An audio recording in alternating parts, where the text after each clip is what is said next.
As John just said, I work as the executive director of Common Cause Delaware, which is a nonpartisan grassroots organization that focuses on protecting and strengthening democracy. And of course, increasing transparency is part of that mission.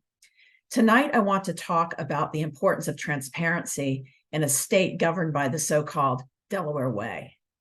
After quickly reviewing the importance of transparency, I'll discuss various depictions of the Delaware Way in the mass media and also share some anecdotes from my time in Delaware politics to illustrate it. As a caveat, I want to say that I moved here in 2011, so I'm here a lot shorter time than many of you, and this is my perspective. So other people might have different perspectives, and hopefully we can discuss it in the Q&A. Transparency is essential, as we all know, to a fully functioning democracy in which people are tasked with governing themselves. Our democracy in the US is representative, and so we only choose our rulers. We don't have an opportunity to make normative policy decisions ourselves. Nevertheless, transparency remains a critical value. Transparency is necessary so that people can understand what's needed in terms of public policy, and also so that we can hold those in power accountable. It's been my experience in Delaware politics that we don't have a strong practice of public participation in the first state, and that lack of civic engagement is exacerbated by the so-called Delaware Way.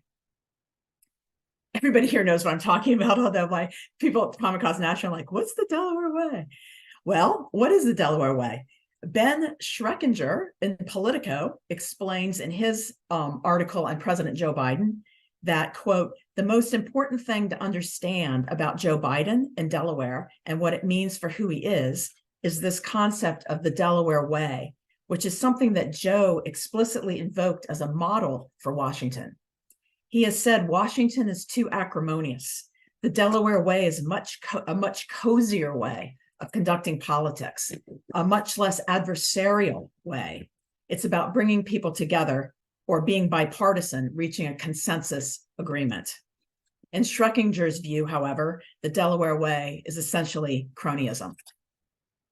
The LA Times refers to the Delaware Way as, quote, the clubby collegial way of doing politics that Delaware, and especially Wilmington, its most populous city, has long embraced.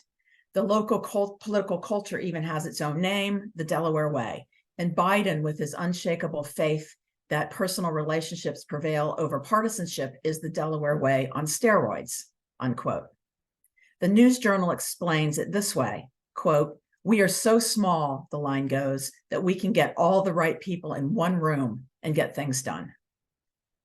What this idea means in political terms, they say, is that the ultimate solution to any political or social problem should involve heavy doses of consensus, compromise, and moderation by both Democrats and Republicans.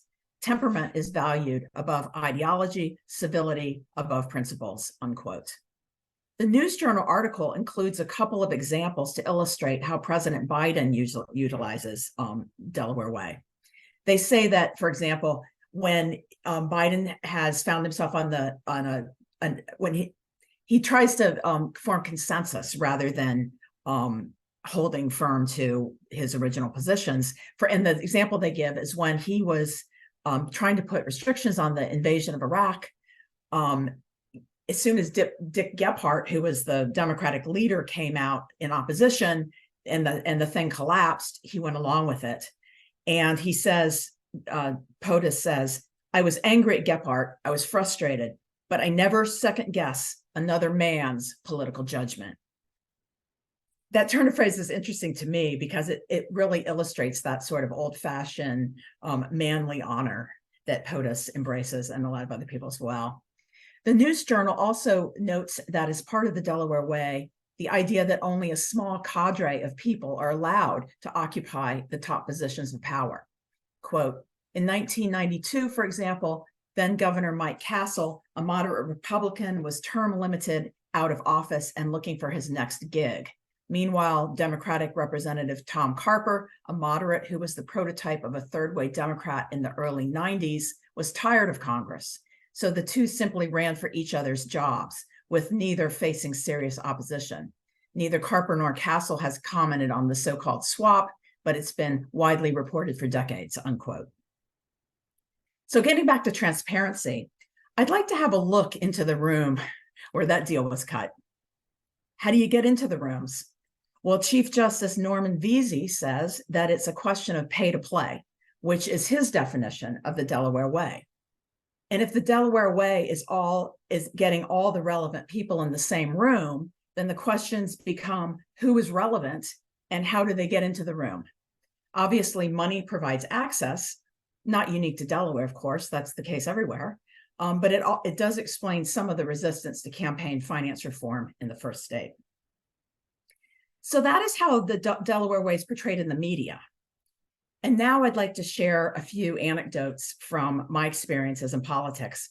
I've been, and I'm sure you all have your own as well, I have been very active in Delaware politics since 2011, when I moved here full time. I served as chair of the 14th RD for 4 years, which was Speaker Pete's district, a former Speaker Pete. And I ran for state senate against Ernie Lopez in 2014 and lost. And then I took the helm at Common Cause Delaware, where my job includes lobbying in the state legislature, among other things. And I wrote a book about my experiences in Delaware politics. And, I was a little worried about it, like when it came out, but, nobody's read it, so it doesn't matter. When I run into people, they haven't read about themselves and, they don't give me the cold shoulder. So anyway, the Delaware way I experienced involves the dynamic of what I call power mongering and deference, including a strong blue no matter who mentality within the Democratic Party and the larger society. And we don't see a lot of civic engagement, but rather what I refer to as good old boy culture. Perhaps my views overly negative and also perhaps influenced by the fact that I live in Sussex County. But anyway, this is how I see things based on my experiences here. So let me give you a few examples.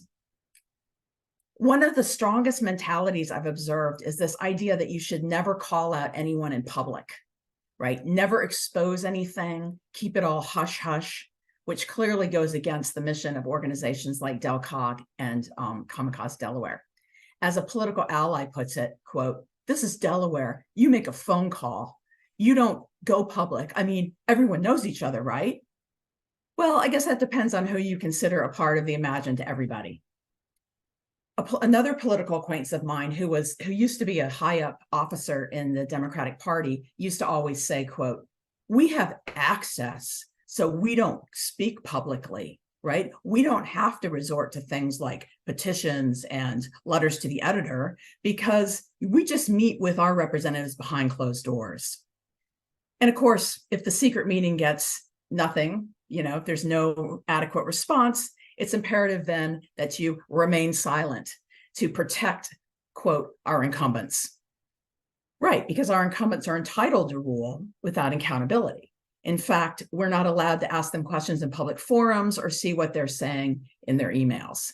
And of course, I mean, I'm not trying to, have a negative cast on all of our representatives, but there's definitely some that are in this way of thinking. The incumbent protection, it comes to redistricting, right? The entire process is geared around incumbent protection, not making sure that communities of interest have the ability to send somebody who represents them and their voices to Dover. It's a fiefdom.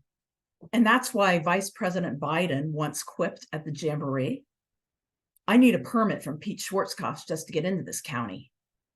And that's a direct quote. My problem years ago was that I never got that memo.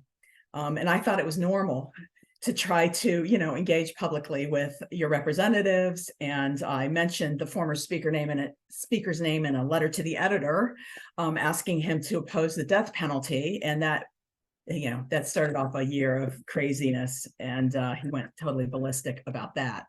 We'll just leave it at that, though, because you can read the book if you want more details on that. The former speaker also went after one of his House colleagues on the same basis, outraged that his colleagues spoke publicly about things that should have been kept behind closed doors acting like an activist when he should be, when he's an elected official, because there's activists and then there's elected officials, and the elected officials don't need to worry about what activists say. In fact, I was in a Zoom meeting with somebody, another person who shall remain nameless, and she or he actually said the quiet part out loud, quote, "We don't care about emails that come from members of activist organizations. We just ignore them." Wow, is what I thought. That must be why it seems that a lot of times in committees, people aren't really listening when you have your 2 minutes to talk, or possibly 1 minute. But at least things aren't so bad as they were for me in graduate school when my dissertation advisor would open his mail during graduate student presentations. Anyway, there's this definite disconnect between elected officials and the public in a lot of spaces. And I think that's part of the Delaware way. Consider this example. I ran into a Sussex County bigwig at Legislative Hall one day, and I asked him who he was supporting for lieutenant governor. Now, this was back in 2016, and there were 6 people running, and I was curious. So I said, "So, who are you supporting?" And he says to me, "Oh, I'm waiting to see who John wants." And I said, "What?" I said, "The lieutenant governor runs as a totally separate, election. What do you mean?" And he said, "Ah, you and your voting. That's not how it works here. John decides. He chooses." And I was like, "What are you talking about?" And I just was kind of scratching my head and thinking, okay. But I guess what he was saying is that party operatives and the few who do vote in primaries generally tend to defer to the governor. And of course, this begs the question of how come everybody knew who the governor was going to be before the election. And I'm not suggesting any kind of like fraud or any, rigging or anything like that. I'm just saying that it's kind of like everything's preordained, right? We don't have competitive elections a lot of times, although that's definitely changed recently. So party operatives are expected to toe the line, which leads to what I refer to in my book as habits of deference, right? And the dynamic of power mongering and deference, where people are expected to just kind of go along with whatever the powers that be are ordaining. And I term it, based on my experiences in Sussex, good old boy culture. And by this, I mean the hidden networks and the unofficial deciders. It's like Pete having breakfast every morning with his friends and calling it Leg Hall South, right? It's oyster eat, where women aren't allowed in the room, but that's where every male politician and, good old boy goes to eat their oysters, right? It's a retired state senator telling me, quote, "In Delaware, there are Democrats, Republicans, and fire companies." And when he told me that, I was like, yeah, I was new. I was like, "What are you talking about? Like, well, how can," and I said, "Well, what can I do as a woman given that?" And he said, "Well, why don't you join the ladies auxiliary?" I was like, okay, I don't think I have time for that during the campaign. So anyway, what I've come to understand is that he's referring to what I consider an unofficial network of good old boys from both parties who secretly call the shots. Not in a conspiratorial way, but just like it's who's in the room, right? It's who's making the deals. It's the Delaware way, and dare I say the word, patriarchy. And it's toxic to democracy. Hidden networks, private conversations among the well-heeled and the well-connected, secret organizations, phone calls and backroom dealing, undisclosed reasons, pay to play. I don't have any easy prescriptions for cultural change, but I do know that none of this can thrive in the sunshine. None of this can survive full transparency. And none of that should be immune to the efforts of DelCog and Common Cause Delaware and a lot of other organizations that seek to protect and strengthen democracy in the first state.